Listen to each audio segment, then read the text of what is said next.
de esas sanciones que por el momento no están teniendo ningún efecto. ¿Qué está ocurriendo mientras tanto en Europa también? Bueno, hoy tenemos que mirar al Banco Central Europeo porque hemos conocido las minutas del Banco Central de la última reunión de política monetaria. ¿Y con qué mensaje nos tenemos que quedar? Bueno, varios. En primer lugar, que el Banco Central Europeo podría hacer una pausa si hubiese una recesión larga y profunda. Sin embargo, ese entorno de recesión larga y profunda no es el escenario central del Banco Central Europeo. Lo que prevé por el momento es una recesión técnica, es el escenario de referencia y el más probable. Así además lo indicaba claramente en las minutas. ¿Qué es lo que ocurre? Que de cara a una recesión profunda, el Banco Central Europeo no pone tanto el foco de riesgo en la banca, pero sí en el mercado inmobiliario. Y esto es importante porque cuando habla sobre los mecanismos de propagación que podrían convertir una recesión superficial, que es lo que espera en un momento el Banco Central, en una recesión profunda y larga, dice que la debilidad del sector bancario había sido un factor en episodios anteriores, pero que probablemente ahora mismo no sea realmente un factor preocupante, pero sí lo podría ser el mercado de la vivienda. Al menos en algunos países, dice el Banco Central Europeo, podría desempeñar un papel clave, un papel negativo en caso de que tengamos realmente el peor escenario de recesión larga y profunda.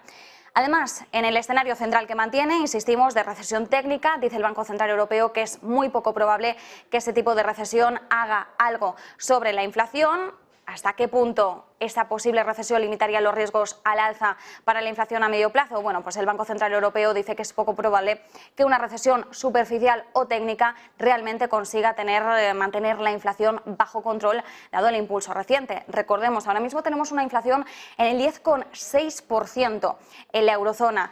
La semana que viene, el día 30 de noviembre, vamos a conocer la cifra adelantada del IPC de noviembre y aunque se espera una disminución, hablamos de unas décimas, entre el 10,2 y 10,4%, seguiríamos hablando de una inflación a doble dígito, de una inflación que seguiría por encima del 10% y esto es muy importante.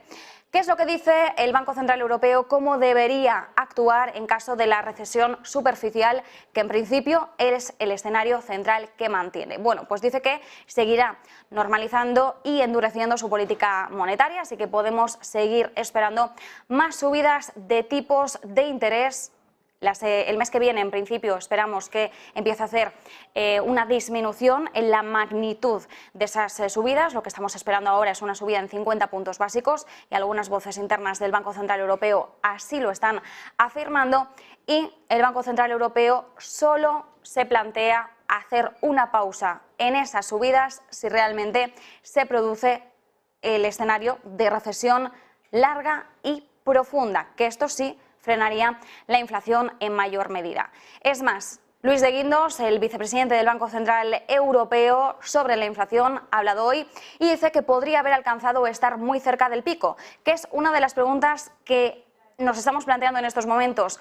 ¿Dónde está el pico de inflación en Europa? ¿Cuándo vamos a verlo? ¿Podría ser el pico este último dato de IPC que teníamos del mes de octubre, el 10,6%, podría ser el pico de inflación? A partir de aquí lo que podemos esperar es una disminución progresiva. Tenemos que recordar también que la acción del Banco Central Europeo sobre la inflación no esperamos ver resultados al menos hasta finales de 2023, dicho por el propio Banco Central Europeo. Y ante la dinámica del Banco Central Europeo y de otros bancos centrales que están subiendo tipos para contener la inflación, destaca particularmente el movimiento de Turquía, que ha estado realizando desde agosto, pero que hoy ha repetido la jugada. El Banco Central turco ha dicho que está terminando ya ese ciclo de flexibilización monetaria y ha bajado otra vez los tipos, 150 puntos básicos, pero promete que va a parar ya. Dice que el tipo actual es adecuado y que ha decidido poner fin a este ciclo de recorte de tipos que comenzó, como decimos, en el mes de agosto. El cuarto recorte consecutivo, que además es atípico, teniendo en cuenta que durante este año hemos visto cómo se ha producido todo un endurecimiento de la política monetaria de de las grandes regiones, de los grandes bancos centrales que se han mostrado mucho más agresivos para poder contener la inflación. Una inflación que también está perjudicando a Turquía. Sin embargo, tenemos que tener en cuenta que ahora mismo los bancos centrales se están moviendo en una línea realmente muy fina. Están intentando hacer equilibrismos todo el rato, intentando mantener el equilibrio lo máximo posible. ¿Equilibrio entre qué? Bueno, pues entre, por un lado, luchar contra la inflación mediante la subida de tipos, pero a riesgo de cargarse la economía y cargarse también, porque lo estamos viendo en estos momentos, la capacidad adquisitiva, la capacidad de ahorro, de gasto también, por tanto, de los consumidores. Entonces, entre ese balance, Turquía lo que ha decidido es recortar los tipos a riesgo de quizás contener menos la inflación, aunque Erdogan mantiene que esto también ayuda a flexibilizar y disminuir esa elevada inflación, pero es un movimiento que ha ejecutado Turquía precisamente para no cargarse, hablando mal y pronto, su economía y por tanto también el estado de sus propios ciudadanos.